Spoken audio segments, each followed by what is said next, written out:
우리 시간 말씀 보기 전에 잠깐 주님께 우리의 마음을 여는 심정으로 잠깐 찬양하고 말씀 보도록 하겠습니다.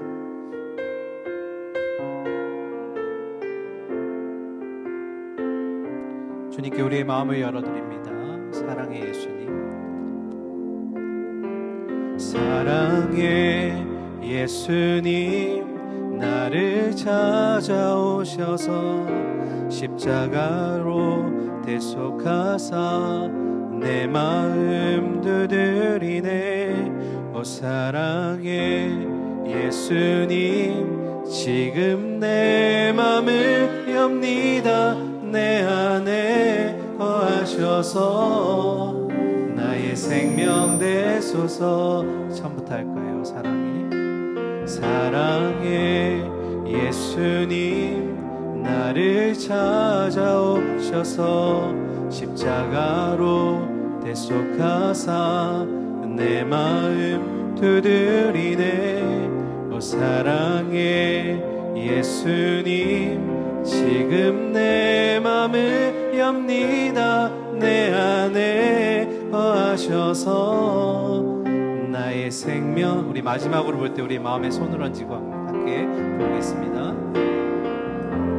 예수님, 나를 찾아오 십자가로 대속하사 내 마음 두드리네. 사랑의 예수님, 지금 내 맘을 엽니다. 내 안에 거하셔서 나의 생명. 마지막으로 사랑의 예수님, 사랑의 예수님, 나를 찾아오셔서 십자가로 대속하사 내 마음 두드리네. 오 사랑의 예수님, 지금 내 맘을 엽니다. 내 안에 거하셔서 나의 생명 되소서. 우리의 마음을 여시 주님께 말씀으로 함께 나누겠습니다. 오늘 첫 번째 요나서 1장의 제목은 여호와의 낯을 피한 요나입니다. 얼굴을 피한 요나요. 요나서를 읽을 때 두 가지 불편한 점이 우리에게 있다고 말씀드렸습니다. 첫 번째, 구약 성경은 하나님의 택하신 이스라엘 백성들의 구원의 스토리가 담겨져 있습니다. 그런데 요나서만 이상하게 하나님 택하신 백성인 이스라엘을 향한 메시지가 아닌 독특하게도 이방 나라, 그런데 심지어 이스라엘을 늘 괴롭혀왔던 아수르의 수도인 니느웨에 대한, 그리고 그 니느웨의 회개에 대한 메시지가 담겨 있다라는 것입니다. 왜 이스라엘이 아닌 니느웨일까? 이게 첫 번째 우리의 물음표이자 불편한 점이고요. 두 번째, 요나서 1장과 2장에 보면 요나가 물에 빠졌을 때 큰 물고기가 요나를 집어 삼켰다라고 얘기하는데요. 그것도 모자라서 그 큰 물고기 속에서 요나가 무려 3일 동안 그 안에 있었다. 그리고 육지로 다시 토해내서 나왔다라는 이 내용에 대해서 자유주의 학자들과 또 청중들 중에는 요나서가 우리에게 교훈적인 메시지를 주기 위해서 허구로 만들어진 소설이거나 픽션이거나 또는 어떤 신화가 아닐까라는 내용입니다. 여러분 어떠세요? 제가 내일쯤 요나서 2장에서 물고기 얘기를 하겠지만 오늘 말씀을 읽으면서 마지막 부분에 아마 요나가 물속에 잠겼던 장면을 보셨을 겁니다. 그리고 물고기 속에 들어갔다는 거 우리가 알고 있습니다. 여러분, 이게 사실일까요? 신화일까요? 여러분 어떻게 생각하세요?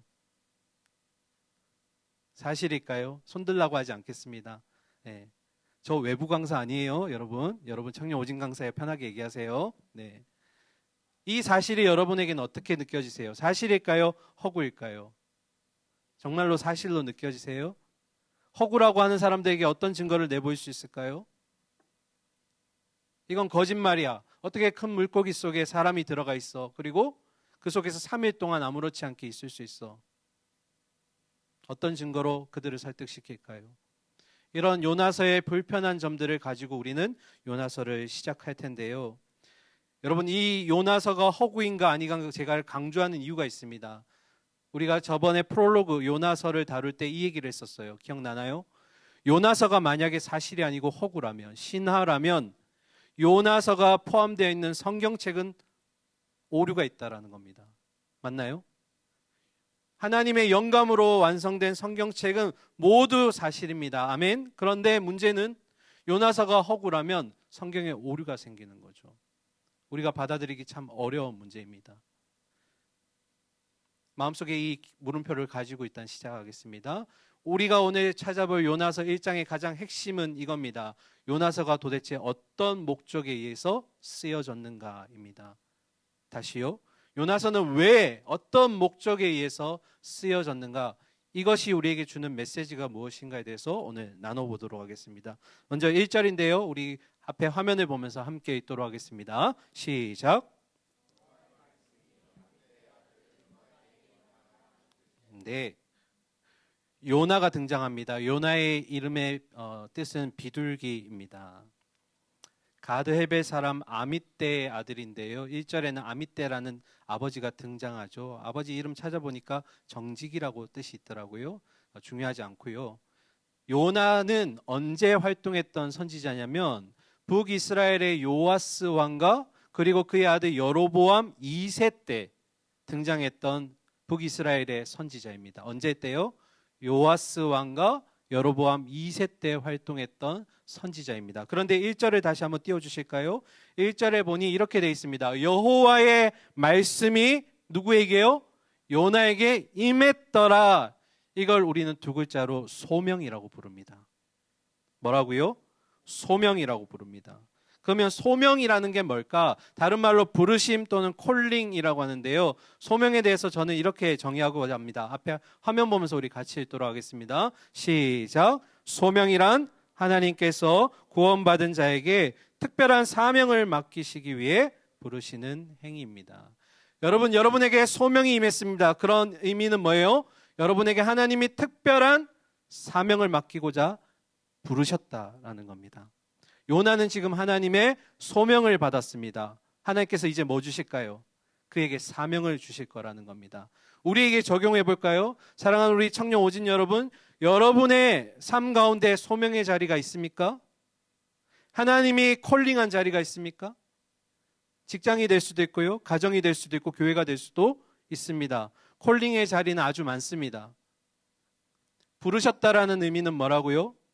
그냥 거기서 여러분이 그냥 사는 게 아니라 하나님의 뜻과 계획을 이루어 드리는 특별한 사명을 지닌 자들이라는 겁니다. 여러분 사명이 뭡니까? 여러분 부르신 그 콜링의 자리에서 여러분에게 말씀하시는 하나님의 사명이 뭡니까? 진지하게 고민해 보셨으면 좋겠습니다. 제가 아까 소명의 정의가 뭐라 했죠? 구원받은 하나님의 자녀들은 모두가 콜링을 받게 되어 있습니다. 바로 여러분입니다. 저와 여러분은 하나님의 소명을 받았습니다. 왜요? 하나님이 이 땅에 경륜하시는 가운데 여러분을 통해서 하나님의 일을 이루어 가시기 위해서. 그래서 여러분 각자에게 사명을 맡기셨습니다. 어떤 사명인가요? 여러분 직장에서 그냥 생계 유지만 하고 계신가요? 돈 벌기 위해서 다니시나요? 물론 필요하죠. 하지만 그 이전에 특별한 사명이 있다는 거 기억하시기 바랍니다. 자, 그러면 돌아와서 요나에게는 하나님이 어떤 메시지, 어떤 사명을 주셨을까요? 우리 2절을 통해서 답을 확인하겠습니다. 함께 읽을게요. 시작. 너는 일어나 저 큰 성읍 니느웨로 가서 그것을 향하여 외치라. 그 악독이 내 앞에 상달음이라 하시니라. 아멘. 자, 다시 복습해 볼게요. 니느웨는 아수르라는 족속의 수도입니다. 그 수도 가운데 이 이스라엘들을 늘 괴롭혔던 아수르 백성들에게 하나님이 특별히 니느웨를 향해서 뭐라고 얘기하시냐면 그들의 악독함이 내 앞에 상달되었다. 악독이 뭐냐면 마음이 흉악하고 독한 상태라는 거예요.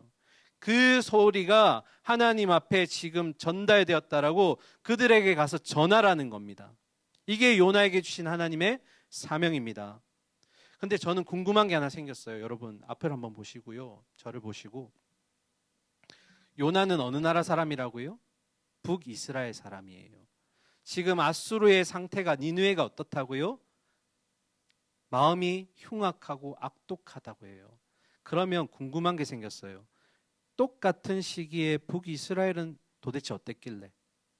왜 이스라엘에게 하나님 말씀하지 않으시고 니느웨에게 말씀하실까? 그래서 말씀을 찾아봤습니다. 여러분, 똑같은 시기에 북이스라엘은 어떤 상황이었을까? 우리 열왕기하 말씀 볼 텐데요. 14장 23절부터 25절까지 조금 길지만 함께 읽도록 하겠습니다. 시작.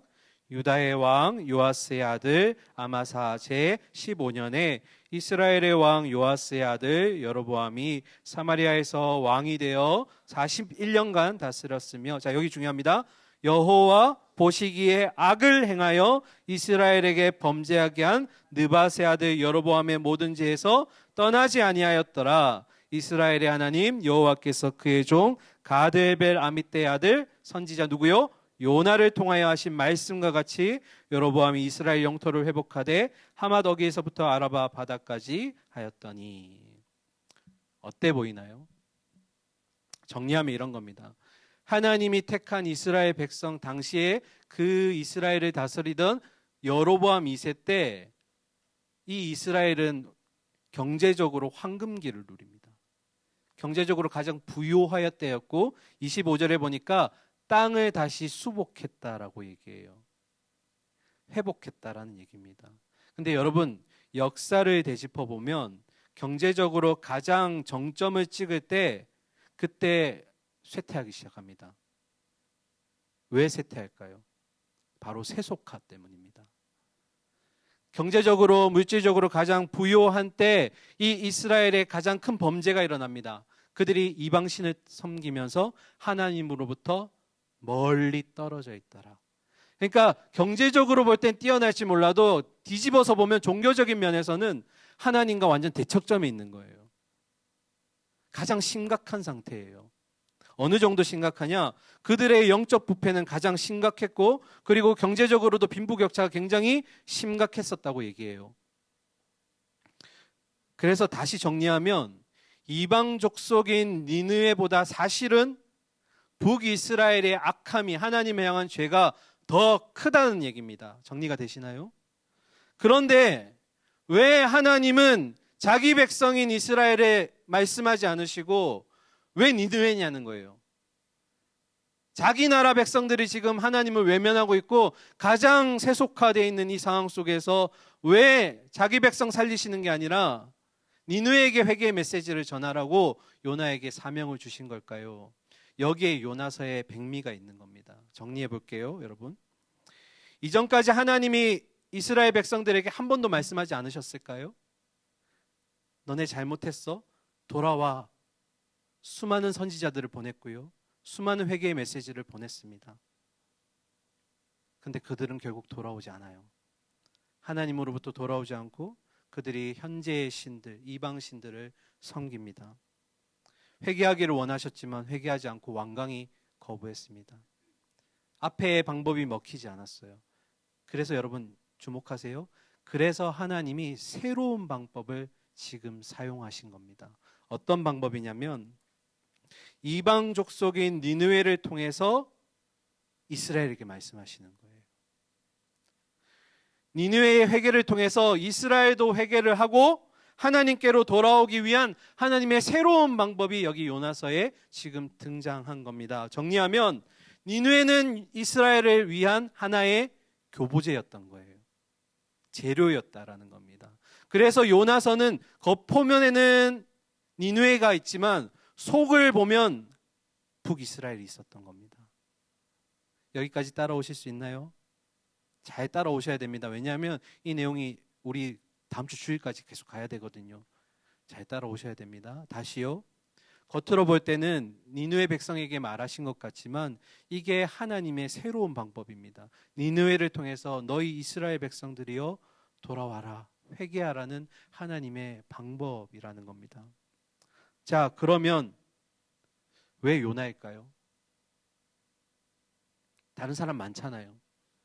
왜 요나일까요? 하나님은 왜 요나에게 이 사명을 맡기신 걸까요? 다시 2절을 보겠습니다.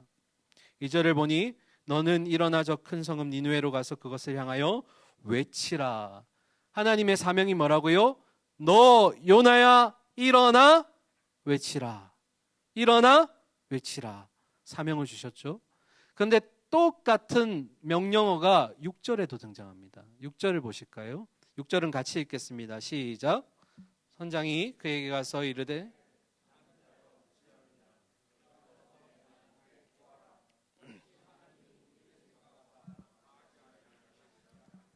6절 그대로 두시고요. 네. 이방 사람인 선장도 요나에게 똑같이 얘기합니다. 일어나 구하라. 일어나 외치라. 하나님도요. 그리고 이방 사람도요. 지금 요나에게 외치고 있습니다. 명령하고 있죠. 너 일어나서 외쳐야 된다. 그러니까 요나는 이스라엘을 대표하는 모델인 겁니다. 하나님도 그를 향해 외쳤고요. 이방인도 그를 향해 지금 외치고 있는 겁니다. 요나는 바로 이 이스라엘을 대표하는 인물입니다. 좀 이따 또 나올 겁니다. 자, 그러면 궁금해지죠.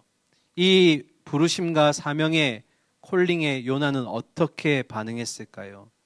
어떻게 반응했을까? 3절과 9절과 10절에 아주 똑같은 말이 반복되고 있습니다. 제가 읽어드릴게요.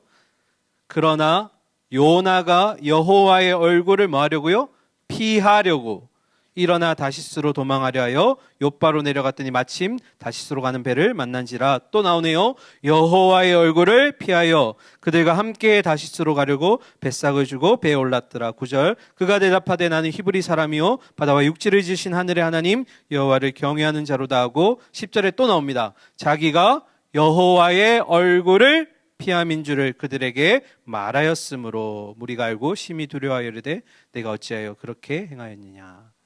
여러분, 여호와의 낯을 피하였다라는 말이 어떤 의미냐면 하나님의 부르심과 사명에 아니요, 나는 하지 않겠습니다. 불순종한 겁니다. 요나가 하나님으로부터 소명을 받았는데 그 소명을 하지 않겠다고 본인이 선언한 겁니다. 하나님 말씀에 불순종했어요.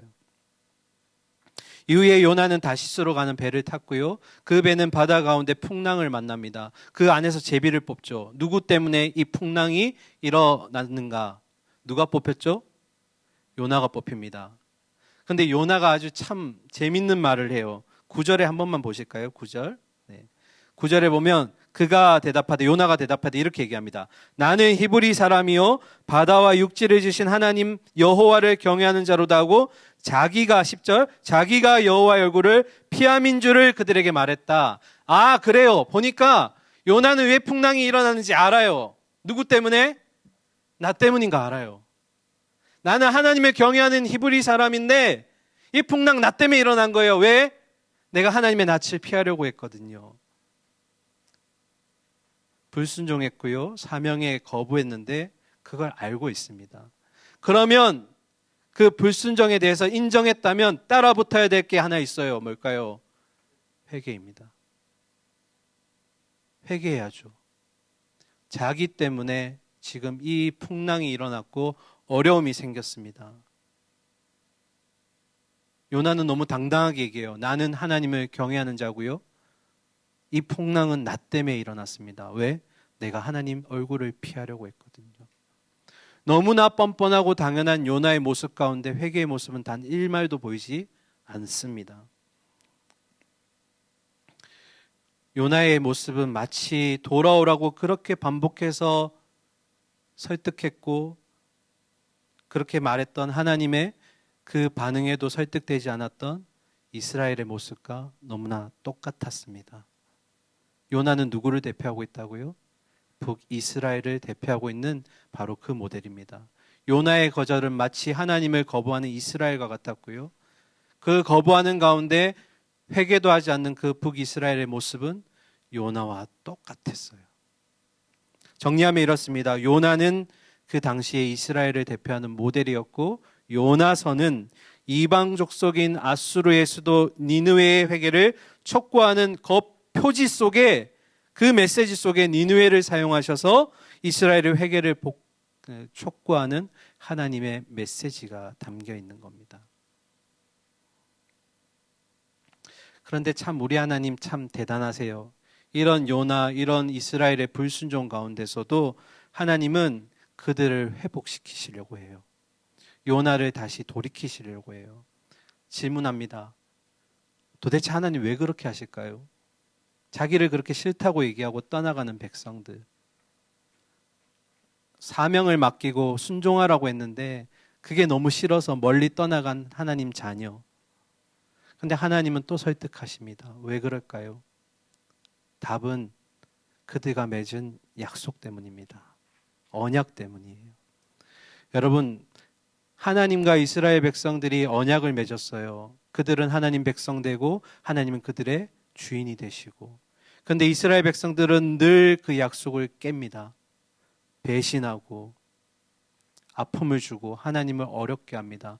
그런데 우리 하나님 못하는 게 하나 있어요. 뭘까요? 그 약속을 깨트리지 못하세요. 왜요? 그분은 신실하신 하나님이시니까. 그분은 한 번 정하시면 바꾸실 수 없는 분이니까.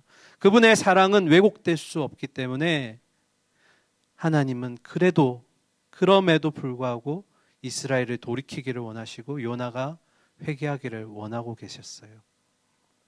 여기서 우리가 중요한 두 가지 메시지를 나누려고 합니다. 잘 기억해 주세요. 첫 번째, 같이 읽을까요? 시작. 구원은 뭐라고요? 하나님의 주권적인 사역입니다. 타 종교는 그러죠. 열심히 선한 행위를 하고 내가 할 수 있는 최선을 다하면 구원을 얻는다라고. 여러분, 인간의 어떠한 자질이나 공로나 조건이 구원의 열매가 될 수는 없습니다. 구원이라는 것은 오직 하나님이 베풀어 주시는 선물과 같은 겁니다. 여러분이 잘나서, 여러분이 못나서, 여러분이 돈을 잘 벌어서, 잘생겨서, 아니요. 아무것도 상관없어요. 하나님이 베풀어 주시는 겁니다. 그저 우리는 그 구원을 베풀어 주신 하나님의 은혜를 받을 뿐입니다. 뭔가 내가 잘해서 받는 게 아니라는 거예요. 구원은 오직 하나님의 은혜에서만, 의에 의해서만 얻을 수 있는 특별한 은혜입니다. 두 번째, 같이 읽겠습니다. 시작. 회개하였기 때문에, 요나가 이스라엘이 회개했기 때문에 하나님께 구원을 얻은 게 아니라는 겁니다. 오히려 그 반대예요. 회개가 구원의 조건이 되는 것이 아니라 여러분이 구원받았기 때문에 회개할 수 있는 겁니다. 하나님의 백성이 가지고 있는 특별한 조건 중에, 특별한 선물 중에 하나가 회개할 수 있다는 겁니다. 회개했기 때문에 여러분 구원받는 게 아닙니다. 여러분이 하나님의 자녀이기 때문에 아버지에게 가서 회개하면 돌이킬 수 있게 하시는 겁니다. 그래서 하나님은 요나를 돌이키기를 원하셨어요. 그분의 주권적인 사역으로, 그분의 은혜로 그들을 다시 돌이키기를 원하셨다라는 거예요. 자, 다시 요나서로 돌아와서 3절입니다. 우리 3절 다시 한번 읽겠습니다. 시작. 그러나 요나가 여호와의 얼굴을 피하려고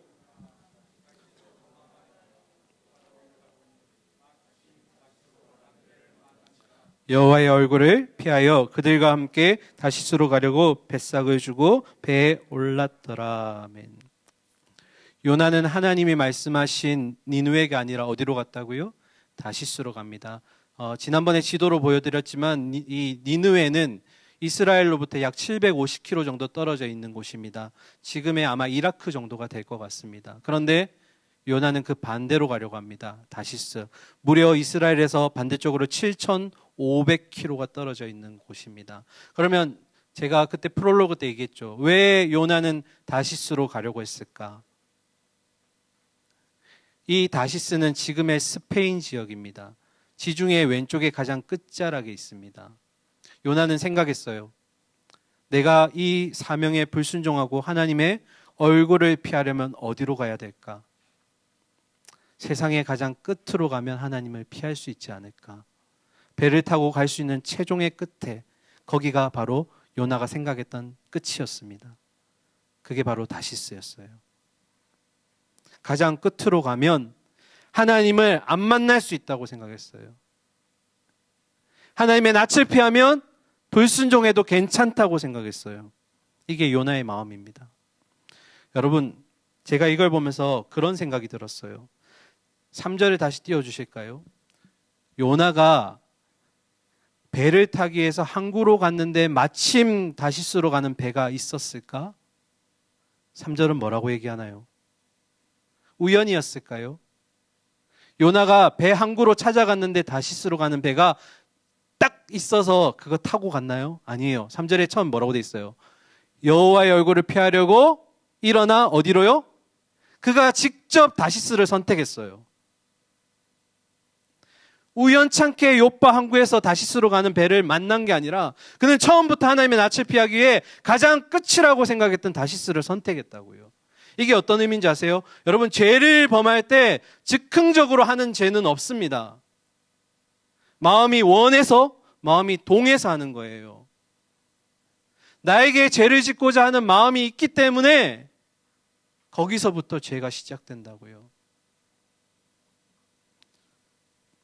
우연히 또는 즉흥적인 행동이 먼저 일어나고 생각하지만 그렇지 않습니다. 죄를 범하려는 마음을 먹으면서 시작하는 게 우리의 죄의 본성입니다.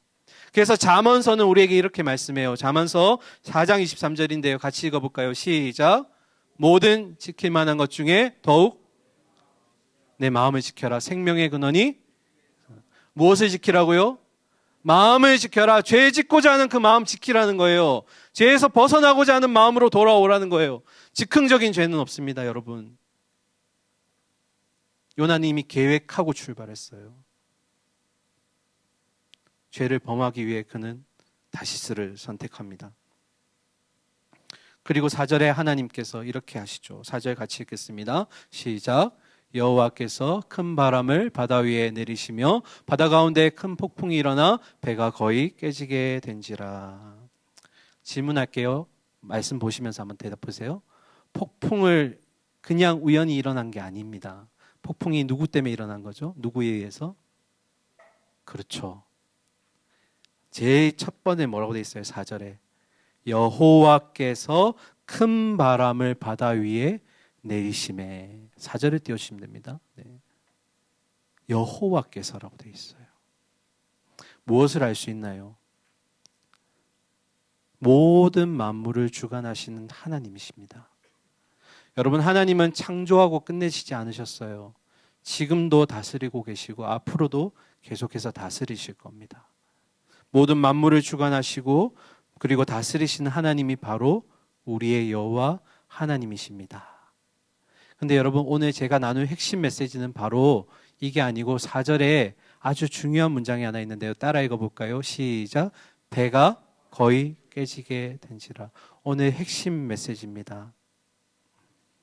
여러분, 만약에 지금 하나님께서 풍랑을 내리실 때 완전히 배가 부서지게 하셨다면 요나와 배에 타고 있던 사람들은 어떻게 됐을까요? 다 죽었겠죠. 그런데 하나님이 어떻게 하셨다고요? 풍랑을 주셨는데 배가 완전히 깨진 게 아니라 거의, 따라해 봅시다. 거의. 완전히 깨졌다는 거예요? 아니에요. 아니에요. 여러분, 이게 은혜입니다. 왜 은혜일까요? 만일에 배가 완전히 깨졌다면 모든 사람이 죽었겠죠. 그런데 완전히가 아닌 거의였어요. 하나님이 우리를 시험하실 때도 이렇게 시험하십니다. 어떻게 해요? 완전히 깨트리면 죽겠죠. 그런데 그렇게 하지 않으셨어요. 우리에게 주시는 하나님의 신앙의 훈련과 시험은 우리를 죽이시는 게 목적이 아니라 뭐 하기 위해서요? 살리는 게 목적이세요. 다시요. 우리를 믿음을 튼튼하게 하시고 성장시키시려고 주시는 시험과 연단은 우리를 죽이기 위한 목적이 아니에요. 살리시기 위한 거예요. 그래서 어떻게 해요? 그 시험과 그 어려움은 완전히가 아니라 때로는 거의 깨지게 하시지만 그 가운데 우리가 소망을 품게 되는 겁니다. 우리가 하나님 앞에서 완전히 깨어졌다면 우리는 아무도 살아날 사람이 없어요. 그런데 택하신 백성들을 일으키시기 위해서 그 시험에서 거의 죽을 것 같지만 한 줄기 빛을 보게 하시죠. 그래서 우리에게 소망이 있는 겁니다. 여러분 가운데 거의, 완전히는 아니지만 거의 깨진 상태에 있는 여러분 괜찮아요. 그 시험이 여러분을 살게 할 겁니다. 그 고난이 여러분을 일으키게 할 겁니다. 하나님 절대 여러분을 납작 엎드리게 하실진 몰라도 그렇게 엎드려서 죽게 하지 않으세요. 살아날 길을 열어주실 겁니다. 아멘. 기억하세요. 거의, 배가 거의 깨지게 된지라. 저는 이 말씀 보면서 너무 은혜 받았어요. 하나님, 내가 지금까지 여기서 신앙에서 멈추지 않고 온 것은 나 때문이 아니었군요. 하나님이 나를 부서뜨리고 깨트리게 하셨지만 거의 나를 이렇게 은혜로 베푸셔서 여기까지 온 거군요 라는 고백을 할 수 있었습니다. 마지막 5절을 보겠습니다. 우리 5절 말씀 함께 읽겠습니다. 시작. 사공들이 두려워하여 각각 자기의 신을 부르고 또 배를 가볍게 하려고 그 가운데, 그러나 5절에 보면 배 가운데 두 부류가 나눠집니다. 이 풍랑을 무서워하고 살기 위해서 노력하는 사람들, 각자의 신을 부르면서 어떻게든 살아보겠다라고 애쓰는 그 사람들. 또 한 부류가 있네요. 폭풍이 몰아치든 말든 아무렇지도 않게 배 밑에서 잠들어 있는 한 사람. 누구요? 요나입니다. 왜 5절을 우리에게 이렇게 보여줄까요? 요나가 누구라고요? 누구를 대변하고 있다고요? 이스라엘. 왜요? 그들에게 폭풍이 임했는데도, 영적인 지금 폭풍이 임했음에도 불구하고 이스라엘 백성들이 여전히 잠들어 있다라는 거예요. 깨어있지 않다라는 겁니다. 요나를 통해서 지금 이스라엘의 모습이 이렇다는 거예요. 폭풍이 몰아쳐서 배가 거의 깨져서 죽기 일보 직전임에도 깨어있지 않고 잠들어 있는, 영적으로 죽어 있는 것과 같은 이스라엘의 모습을 지금 요나를 통해서 보여주고 있다라는 겁니다. 정신없이 달려왔는데요. 요나서 1장을 오늘 한번 정리해 보겠습니다. 천천히 정리해 볼게요. 첫 번째, 요나서는 겉으로 볼 때는 요나를 통해 이방 족속인 아수르, 니느웨 백성들의 회개하는 스토리로 보이지만 그 속에는 뭐라고요? 이방 족속을 향해 하나님을 떠나 있었던, 이방 신을 섬기고 있었던 택하신 이스라엘 백성들이 다시 돌아오도록 하기 위한 하나님의 새로운 방법이 기록되어 있었습니다. 두 번째, 이 일을 위해서 하나님께서 요나라는 인물에게 부르심을 주셨고요. 그 가운데 사명을 맡기셨습니다. 그런데 요나는 당시에 그 북이스라엘 모습을 가장 잘 반영해주는 대표격이라고 말씀드렸습니다. 그는 하나님의 부르심과 소명을 불순종하고 반대 방향으로 나아가게 됩니다. 그런데 하나님께서는 요나로 인해서 폭풍을 치게 만드셨고 배가 깨어지게 만드셨지만, 그러나 그 배는 완전히 깨어지지 않았고 거의 파손되었어요. 그 의미는 여전히 하나님은 그들을 죽이기 위한 것이 아니라 살려내시기 위해서, 회복시키시기 위해서 그렇게 하셨다라는 겁니다. 여러분, 조금 있다가 우리가 기도회 때 함께 고백하겠지만 오늘날 우리에게 주신 하나님의 시험도 이것과 같습니다. 죽이기 위해서, 나를 힘들고 지치게 하기 위해서 주신 연단과 시험이 아니라 나를 살리시고 회복하시기 위한 그 하나님의 은혜가 뒤에 가려져 있다는 것 여러분이 꼭 발견하시기 바랍니다. 마지막 다섯 번째, 요나의 불순종에도 불구하고 또 이스라엘의 그런 불순종에도 하나님은 신실하셔서 그들을 구원하시기 위해 이 새로운 방법으로 그들을 회복시키기를 원하셨습니다. 요나서의 진정한 백미가 뭐라고요? 겉으로 볼 때는 이방 족속이지만 그 속에는 자기가 택하신, 자기와 약속하신 그 하나님의 백성을 살리고자 하시는 하나님의 새로운 방법이 기록되어 있다라는 것입니다. 그러면 여러분, 이제 마지막으로 우리에게 적용해 볼게요. 하나님은 획일적이지 않으십니다. 어떤 의미냐면 여러분을 살릴 수만 있다면 어떠한 방법이든 하실 겁니다. 수단과 방법을 가리지 않으실 겁니다. 때로는 그게 하나님의 방법이 맞을까 싶을 정도로 의심할 때가 있어요. 근데 성경은 우리에게 뭐라고 얘기합니까? 하나님은 끝끝내 합력해서 최종적으로 선을 이루시는 분입니다. 여러분, 하나님이 의로운 방법을 하시는 게 아니라 하나님이 하시는 건 다 의로운 거예요. 어떤 의미예요? 다시, 하나님이 하시는 일이 옳으신 것이 아니라 하나님이 하시는 일 자체는 이미 하나님이 옳으시기 때문에 정당한 겁니다. 이해가 되시나요? 하나님은 도덕적으로 옳으신 일을 하기 위한 분이 아니세요. 그분 자체가 옳으신 분입니다. 그 방법도 나중에 바꾸실 겁니다. 선으로 바꿔주실 겁니다. 그래서 여러분 꼭 기억하세요. 지금 혹시나 시험과 어려운 가운데 있으신 분, 또 연단 가운데 있으신 분, 소명을 발견하지 못해서 내 정체성을 찾지 못해서 고민하고 있는 여러분들, 그 고민이 다가 아닐 겁니다. 하나님이 여러분의 그 과정 가운데서 결실을 맺어 주실 겁니다. 여러분에게 필요한 건 뭐예요? 다시 돌아오는 거예요. 하나님께로. 하나님의 그 말씀에 순종하고 다시 본연의 자리로 돌아와 하나님과 동행하기를 소망하십니다. 하나님은 인내 하나님이십니다. 기다려 주실 겁니다. 여러분이 꼭 돌아오시기를 바라는 마음으로 그렇게 회복되기를 원하실 겁니다. 사랑하는 우리 오진 청년 여러분, 첫 번째 날인데요. 이 하나님의 신실한 사랑에 여러분이 설득되셨으면 좋겠습니다. 설득되어져서 우리의 상처가 치유되고 참된 치유도 일어나고 문제들도 해결되고 살 길이 열리기를 소망합니다. 그래서 우리의 청년의 인생 가운데 하나님이 베푸시는 그 역전하는 은혜가 저와 여러분들 가운데 있기를 간절히 소망하고 축원합니다. 아멘.